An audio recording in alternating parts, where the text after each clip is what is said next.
Ok, salut YouTube. On m'a posé la question il n'y a pas très longtemps, c'était quoi mes meilleurs conseils pour quelqu'un qui veut commencer à investir? J'ai pas un conseil meilleur qu'un autre, à part celui de se former. Mais avant de se former, il y a des choses quand même à voir, des choses à ficeler. Avant de s'acheter une formation bourse ou une formation immobilier ou peu importe dans quoi tu veux investir, il faut d'abord être au taquet et au point sur trois principales bases fondamentales. Premier conseil, ça va être de gérer ton budget. Ton budget, il doit être ficelé, il doit être réglé comme du papier à musique. Ok, on va voir ça. Deuxième conseil, ça va être de savoir gérer tes émotions. Mais c'est hyper important en fait. Parce que si tu investis et que tu sais pas gérer tes émotions, tu vas faire des bêtises. Ça, c'est sûr. Troisième point, c'est d'avoir un matelas de sécurité, une épargne de sécurité qui représente entre 6 mois à 1 an de dépenses. Voilà pour les 3 conseils essentiels avant de commencer même à se former en investissement, peu importe dans quoi tu veux investir. On va détailler maintenant. Le premier conseil, c'est de gérer ton budget. La plupart des gens, ce qui leur correspond comme budget, c'est la méthode du 50, 30, 20. Cette méthode-là, c'est 50% de ton salaire va dans tes charges fixes, donc tout ce qui est loyer, électricité, eau. D'ailleurs, pour les abonnements d'eau, souvent c'est au trimestre. Essaie de changer ça, essaie de faire ça, essaie de mensualiser, c'est beaucoup plus pratique. Pareil pour tes abonnements, si tu as des abonnements que tu penses que tu peux économiser sur certains abonnements, n'hésite pas à aller comparer les offres des concurrents. En fait, si tu as pris un abonnement, je sais pas moi, pour un téléphone ou pour ta box, n'hésite pas à aller regarder en fait si tu n'as pas des offres qui sont moins chères. Souvent on pense pas à le faire, on procrastine là-dessus, c'est chiant, mais il faut le faire. Si tu as des abonnements, par exemple aussi à la salle de sport que tu n'utilises pas, résilie-les, enfin voilà. Donc tes charges fixes. C'est le même montant tous les mois. Donc pour savoir c'est quoi tes charges fixes, tu vas prendre tes 3 derniers relevés de compte, tu vas prendre une feuille, faire un tableau avec 3 lignes, tac, mes charges fixes. Deuxième, 30% mes charges variables. Troisième, combien j'épargne. Et tu regardes, tu fais une introspection, tu regardes à comment t'es dans chaque et à combien tu as dans chaque. Ça sert à rien de calculer le pourcentage de chaque, de combien tu mets dans quelle catégorie, parce que tu vas tout remoduler. Donc je te conseille, après c'est peut-être pas forcément adapté à toi, mais si tu penses que c'est pas adapté à toi, envoie-moi un message et j'essaie de te faire un petit retour rapidement. Première catégorie, essaie d'avoir entre 50 à 60% de tes revenus qui partent dans tes charges fixes. Deuxième catégorie, tes charges variables, ça va être tes courses, tes loisirs, tes sorties, ça va être loisirs et dépenses variables, dépenses en bonne conscience, on appelle ça aussi. Tout ce qui va être variable en fait, toutes tes dépenses annexes. Voilà. Et enfin, tu auras la troisième catégorie, ça va être ton épargne et ton investissement. Si t'es pas du tout chaud en budget, t'es peut-être à 0 là-dedans, ok? Donc on va voir pour faire en sorte d'être à un minimum de 10% de tes revenus là-dedans. T'es pas obligé d'être à 20%, mais 10% c'est déjà super bien. Donc c'est pour ça, le 50, 30, 20, c'est une généralité. Mais tu peux faire du 60, 30, 10 par exemple. T'es pas obligé. Si jamais tu veux un truc personnalisé pour tes revenus, envoie-moi peut-être pas un commentaire parce que t'es peut-être un peu frileux de partager tes revenus en mode public, mais sinon tu m'envoies un mail, je vais laisser mon adresse mail en bas et j'essaierai de voir ça avec toi. Ensuite, deuxième conseil, de savoir gérer tes émotions. Tes émotions, c'est hyper important. Tu vas faire n'importe quoi si tu sais pas gérer tes émotions, vraiment. Un investissement, déjà, c'est un peu relié au premier et au troisième conseil.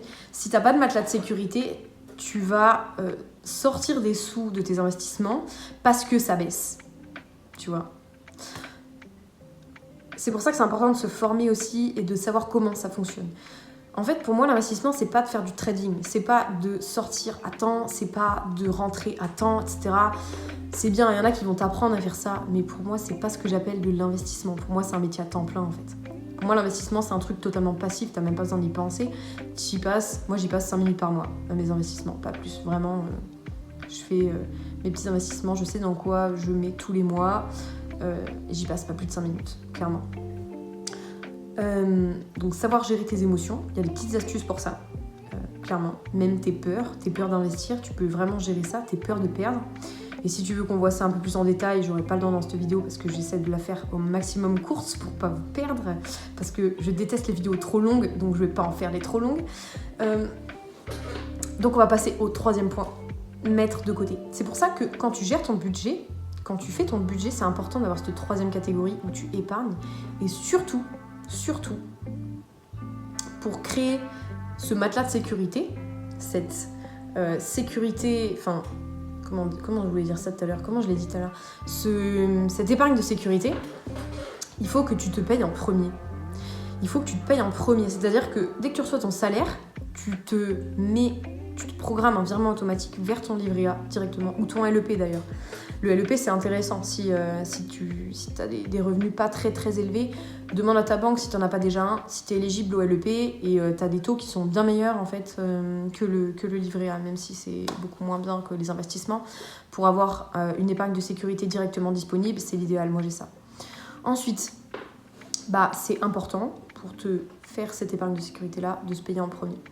Ce qui est important aussi, je ne sais plus ce que je voulais dire, voilà, j'ai retrouvé, de différencier ces différentes catégories, donc certes dans un budget, de suivre avec un fichier Excel. D'ailleurs, je vais mettre un lien pour un lien vers un fichier Excel que j'ai créé que moi j'utilise pour gérer mon budget.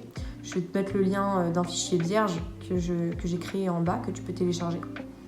Je te conseille d'ouvrir un compte sur une banque en ligne, type Boursorama ou Revolut, où tu vas pouvoir gérer tes dépenses de la deuxième catégorie. Par exemple, tu as ton salaire qui arrive sur une banque traditionnelle, type, je sais pas moi, Crédit Agricole, Caisse d'Épargne, enfin n'importe laquelle, sur ta banque. En général, on a tous une seule banque. Donc je te conseille vraiment d'ouvrir une banque en ligne, type Boursorama ou Revolut, pour faire toutes ces dépenses-là de loisirs, de courses, etc. En plus, sur Revolut, je te conseille parce que tu as des pockets que tu peux ouvrir et tu peux les appeler comme tu veux, en fait, selon tes catégories de dépenses. Par exemple, tu peux avoir une pocket course, une pocket resto, une pocket ciné, enfin voilà. Et tu peux vraiment gérer ton truc comme tu veux. Et une fois que tu n'as plus de sous sur ce compte-là, tu n'as plus de sous, c'est-à-dire que tu ne vas pas dépenser plus que ce que tu gagnes. Avec cette méthode-là, en fait, tu seras plus jamais dans le rouge. Plus jamais, déjà. Et une fois que tu maîtrises ton budget, tu commences à maîtriser ta liberté financière. Tu commences à maîtriser, à prendre le pouvoir sur tes finances et à être capable de pouvoir investir. Tu commences à adopter le mindset d'un investisseur que je te souhaite. Et si jamais il y a des points qui n'ont pas été clairs, parce que je pense que j'ai fait le tour, j'ai fait le tour.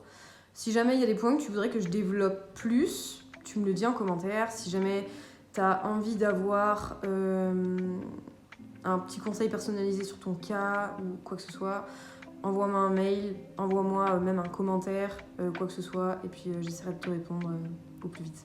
Voilà. Et si jamais je ne suis pas conseillère en investissement financier, donc je ne peux pas te faire de conseils sur tout ce qui est investir sur quoi, investir dans quelle action, investir dans quel ETF, etc. Je ne suis pas une conseillère en investissement financier, malheureusement. Je peux t'aider un maximum avec ton budget, mais tout ce qui est conseil en investissement, je ne suis pas en mesure de te le faire, même si j'investis pour moi à titre personnel. Je ne suis pas en mesure ni agréée pour faire cela. Donc voilà, je te fais des bisous et je te dis à bientôt. Si jamais ça t'a plu, abonne-toi, mets-toi 1, 2, 3. Mets-moi tes suggestions de vidéos que tu aimerais bien voir. Si jamais t'as kiffé un peu mon mood, voilà, ça me ferait trop plaisir. Ciao.